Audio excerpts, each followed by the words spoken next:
কিছু কিছু সিনেমা আছে বলিউডে যেগুলো মনে থেকে যায়।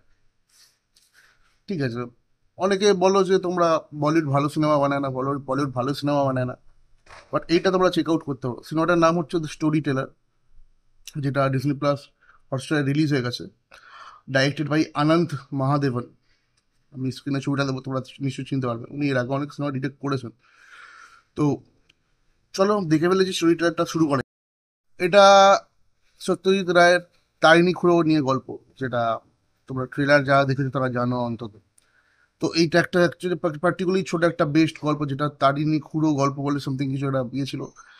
তো সেটার একটা ছোট গল্প বা ওইটার মধ্যে কি ছিল, আমি তো যেহেতু পার্সোনালি পড়িনি সেটা, তো সেটার উপর বেস্ট করে একটা বলিউড ভালো সিনেমা বানিয়েছে। সিনেমার পজিটিভ দিক সত্যি বলতে খুব ভালো ভালো অনেক রয়েছে। সেটা অ্যাক্টার্সদের পারফরমেন্স হোক, যেমন পরেশ রাওয়াল, আদিল হোসেন, এদের দুজনকে তো বাদই দাও। এছাড়াও অনেকে আমাদের তালিকায় সিনেমাতে রয়েছেন, রিভেথি, তনিষ্ঠা চ্যাটার্জি। রিভেথির রোলটাও গেস্ট অ্যাপিয়ারেন্স বলা যেতে পারে, এবং অনিন্দিতা বোস যে আছে পরেশ রাওয়াল মানে তারিণী কাপুরের ওয়াইফের ক্যারেক্টারটা প্লে করেছে, সেও গেস্ট অ্যাপিয়ারেন্সই বলা যেতে পারে। তো সিনেমার পজিটিভ দিক একটা প্রথম কথা, অ্যাক্টার্সদের পারফরমেন্স। আচ্ছা, সেকেন্ড কথা, পরেশ রাওয়াল আর আদিল হোসেন, ওদের দুজনের যে কেমিস্ট্রিটা তৈরি করেছে দুজনে। দেখো, তারিণী খুঁড়ো হিসাবে আমি বলবো না যে পার্টিকুলারলি পরেশ রাওয়ালকে মারাত্মক মানিয়েছে, না আমার মনে হয় না সেরকম খুব একটা পার্টিকুলারলি মানিয়েছে বলে। অন্য কাউকে নেওয়া যেতে পারে, but Paresh Rawal is a good actor and he tried his best, এটুকু বলা যেতে পারে। বাঙালি অ্যাকসেন্ট ভালোই ধরেছে, খারাপ না। Adil Hossain, what actor he is. Adil হোসেনের তো আগাগোড়াই ভালো পারফরমেন্স দেয়, তোমরা সবাই জানো। তো দুজনের মধ্যে কথোপকথনের সিনগুলো, বিশেষ করে গল্পের স্টোরিটা হচ্ছে যে একজন আদিল হোসেন একজন বিজনেসম্যানের ক্যারেক্টার প্লে করছে, তাই পুরো এখন রিটায়ার। চরণ বন্দ্যোপাধ্যায় এখন রিটায়ার্ড। তারা পেপারে অ্যাড দেখতে পায় যে স্টোরি টেলারের কাজ চাই, কি না, ওই বিজনেসম্যান রাত্রিবেলা ঘুমোতে পারে না, যেটা কি আমি পার্টিকুলারলি নামটা ভুলে যাচ্ছি এখন। ইনসোমনিয়া, কি একটা ক্রনিক ইনসোমনিয়া নাম আছে, যেটা রাত্রিবেলা ঘুমানোর পর ঘুমাতে পারে না যে এই রোগটা। তো স্টোরি টেলারকে ডাকে যে সে গল্প শুনিয়ে যদি মানে ওকে ঘুম পাড়াতে পারে।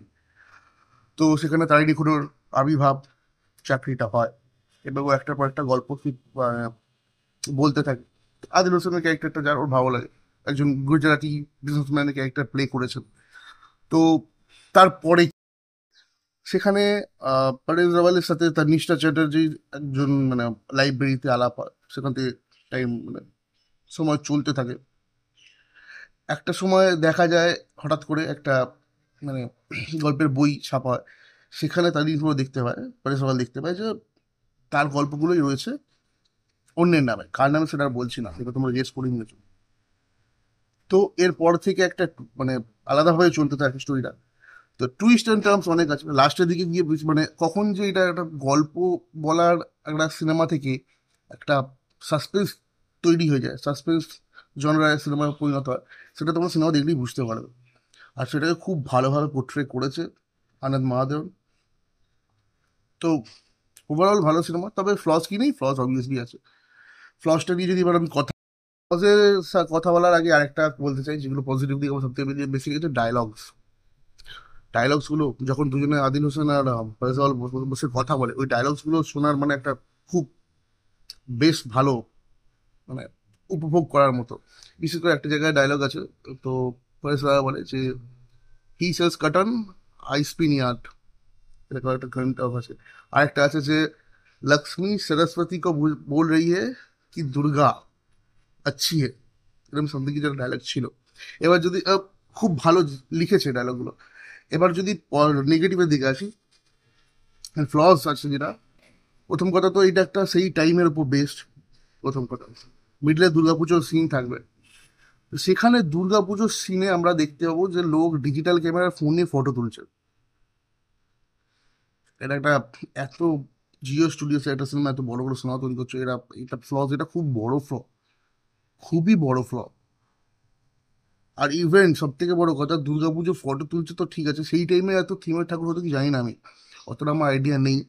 থিমের ঠাকুর, লোক ফটো তুলছে ডিজিটাল ক্যামেরা আর ইয়ে দিয়ে, ফোন দিয়ে।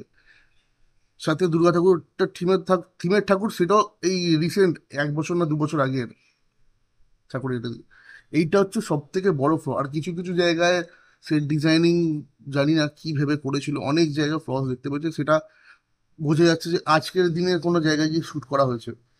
তো এত বড় একটা সিনেমা তৈরি করছো তুমি, এত বড় বলবো না, বাট এই বলিউডের তো সিনেমা, জিও স্টুডিওস ইনভলভ আছে, আমরা ভালো মতো টাকাটা থাকারই কথা। উল্লা ওটিটি রিলিজ, তো সেটা নিয়ে কোনো প্রবলেম নেই। তো সেখানে এত বড় গন্ডগোলটা হয় কি করে? আর একটা যেটা ফ্ল বলবো, বা ফ্ল নেগেটিভ বলতে পারো, পজিটিভ ওয়েতেও ধরতে পারো, পরেশ রাওয়াল ভালো অ্যাক্টার, ভালো অ্যাক্টিং করেছে, বাট তাও তাইনি পুরো হিসেবে আমার কাইন্ড অফ অডি লেগেছে। আর সিনেমাটা যতটা মানে স্লো পেসে চলে না, দেখো ভালো লাগবে, কিন্তু অনেকের এই কারণটাতে বিরক্ত লাগতে পারে। আমি পার্সোনালি আমার ভালো লেগেছে বলে এটা আমি পজিটিভ বলবো না।